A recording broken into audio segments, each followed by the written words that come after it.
Hi, I'm Sheldon Rodriguez. I wanted to do a show, not just a tell.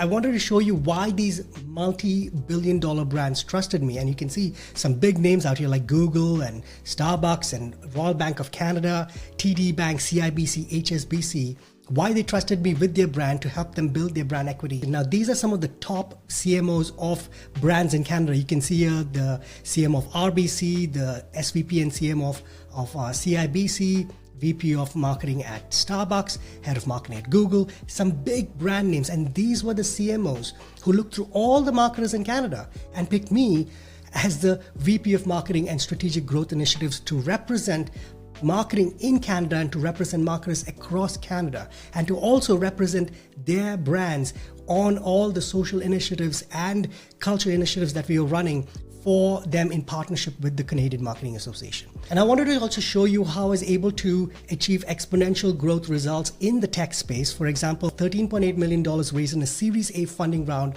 As you can see, it's featured in TechCrunch. And then I took them from a small founding team, as you can see here, to a 45-person team. And then we ran a lot of culture initiatives, team initiatives, captured the culture and team initiatives for our talent marketing, our brand marketing, our growth marketing, to build our brand, to build the key people of influence behind the brand. And then grew them and raised another $25 million in a Series B funding round. As you can see, it's featured in Business Insider, and grew them to a massive 75% team. And all of this was done in 2.5 years, right? 2.5 years to go from an $800K seed funding all the way to $13.8 million in Series A, $25 million in Series B, and then from 3.2 million ARR to 15 million ARR, and from 15 people to 75 people. Now that's a 368% growth rate and a 400% headcount growth rate. So a category defining brand is often like beautiful art. It also needs a battle-tested growth engine behind it. And I've created that strategy for you as well. How can we scale that art and how can we convert that into revenue? But right now, it's actually a beautiful time because not only will we be able to build this brand strategy, which is a human-first approach, it is all about showcasing the people of the company, the humans behind the initiatives, to build trust at a very authentic human level. But we can also use agentic AI systems as a growth engine that fuels it, that takes it to a whole nother level. And I think that's the big opportunity here. All right, so getting into the strategy now, all right?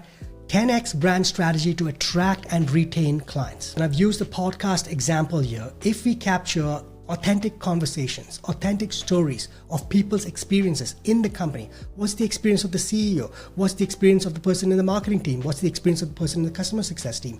All of our experiences of what works within the company, what resonates with them about the mission, how is the culture like? All of these authentic stories make a huge difference in connecting not only with potential talent that you want to bring in, but also investors and clients. And I've seen this work effectively. And in fact, this was one of the best campaigns we ran. So to give you an idea of how this works, let me go through the strategy behind this. This is the Google's 7-11-4 strategy. And I'll go through an example as well for you so that you can have a look at it and go, okay, this is why it works. So what is the Google 7-11-4 strategy? Now, I won't go through too much of detail and in depth into the strategy, but really what it says in a nutshell is 7 hours of time spent by customers online through 11 different touch points and 4 different channels. And why does this work to 10x brand trust and conversions? Now, if you think about it, if we spend time, say 7 hours with someone, and we're getting to know them, and we've met them at 11 different occasions at 4 different events, what happens is automatically as humans, when we spend that time together and we met them so many times, we start to build trust. And of course, there has to be rapport, but if there's rapport, the trust factor goes up immensely. We build trust with them, they build trust with us. But this is now happening online, right? So if your customer or your talent or your investors are coming to do their due diligence on you, they will first go and check out all the content that you have online.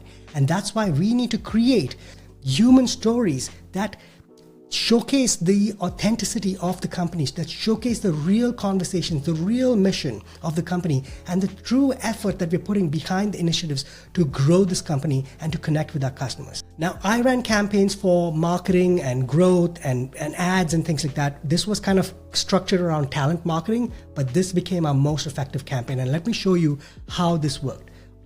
When you go through this website, you'll see that we showcase the humans of the company, and we created these compilation videos of different people talking about what this company is like. So for example, what's the most rewarding part about working here?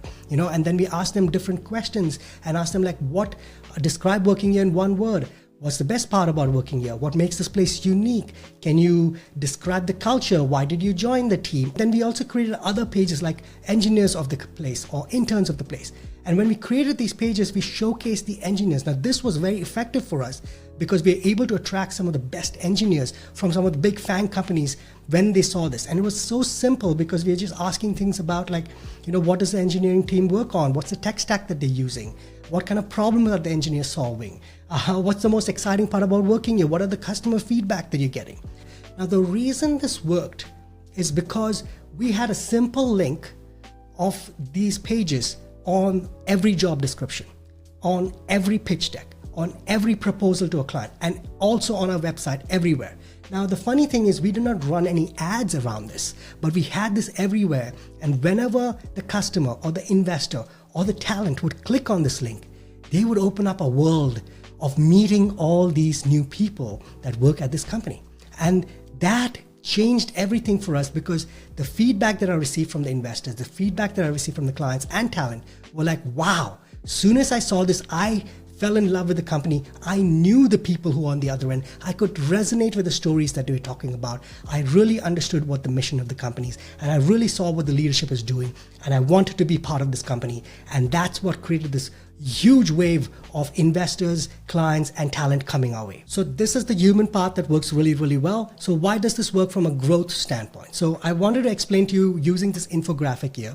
And again, I won't go into too much detail with the infographic. We can go into more detail and more depth during the interview stage. But really what it is, if you see on the left side, there's this brand flywheel, right? And this brand flywheel basically is all the content. So your long form, podcast, YouTube, clips, blogs, SEO, public affairs, social connections online on LinkedIn, the ad platforms, it's all creating this amazing kind of, vortex of flywheel kind of effect that's pushing all of that attention into new client engagement and a funding accelerator or talent accelerator. It's moving them into this funnel. And in this funnel, basically, you can see it goes from awareness all the way to consideration, and then intent, and then we're securing the sales, and then retaining the customers, and all the way those customers become our long-term raving fans, and they become our referrals and bring us new clients because we capture their stories as well. So the stories that I mentioned to you earlier, yes, we can capture the humans of the company, but we also want to capture the clients. We want to capture the testimonials. We want to capture the stories of the board of directors. We want to capture the stories of the talent.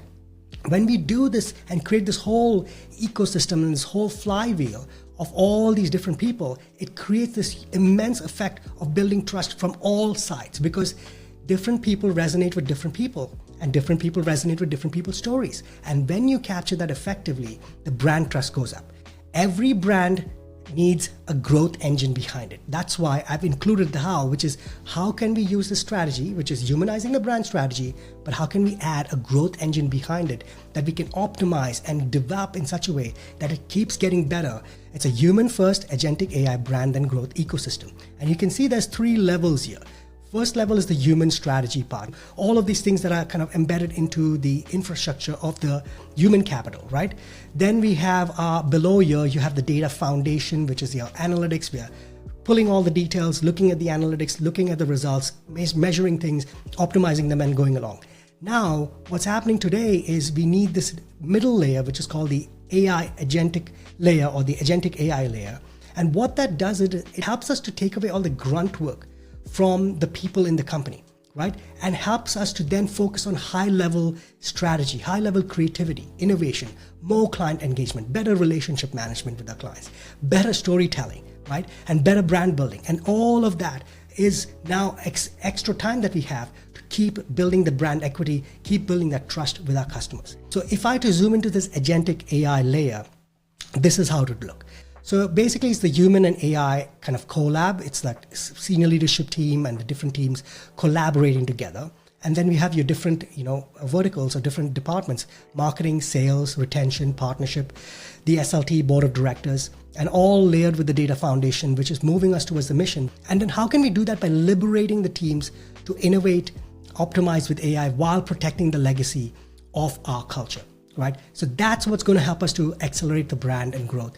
And that's what is going to help us to kind of, increase the product-led growth, increase the lifetime value expansion through cross-selling, referrals, because we're building a trusted brand. And I wanted to show you this because there are a lot of marketers out there who are talking about using AI, but very few of them are using it at this level, which is building agentic AI layers. You have an AI agent, sub-agents, optimizing the task all the way through, and building a system that optimizes and gets better over time. Most of the marketers I see out there, 99% of them are using it at a very basic level. Like they're using it for your normal chat system. They're putting a prompt in, getting some information back, using it for copywriting and stuff like that. There are a few in the 1% category that are using it for, say, automations. They're using it using like Make.com and N8N, Zapier, connecting those API integrations. If this then that kind of situational kind of automations that they're building out, which is great. But the agentic AI is the one that very few marketers are doing because it's very new, it's very complicated. Most people are not able to understand it. And I believe I'm at the forefront of it. I'm following some of the best marketers, some of the best leaders and entrepreneurs online who are building these agentic AI systems. And I mean, when it comes to this, I'm like a proper nerd, right? So I love this stuff, and I love kind of building both the creative, the brand side, and also building out the growth side. So we can have this seamless integration that really catapults any brand to a whole nother level. All right, so that's it for me. I hope you've enjoyed this strategy, both the creative angle of the strategy, how to build the brand trust by humanizing the brand, and also the strategy of how we can create an execution using agentic AI systems and stuff for the brand. I mean, this can change any brand, and I think together we can just take this to a whole nother level. And I'm so excited to be part of this journey with you guys. And it was so much fun to put all of this together, and I cannot wait to sit down and talk about all of this and go in depth into all of this with you guys. And I know you're going to love our conversation. So let's have a chat, because I want to share so much more with you guys, and I want to know so much more about what you guys are building over there as well. Thank you so much for spending this time with me today. I was so excited to put this together for you guys, and it was actually a lot of fun to put this together. I felt like a little child playing with my marketing skills and putting all of this together, so I had a great time. So wherever you are today, I hope you can find that same level of fun, joy, peace, love in your life. And whatever you're doing, I hope you can infuse some creativity and innovation into it. All right? Wherever you are, my friend, I hope you're having a good day. Speak to you soon.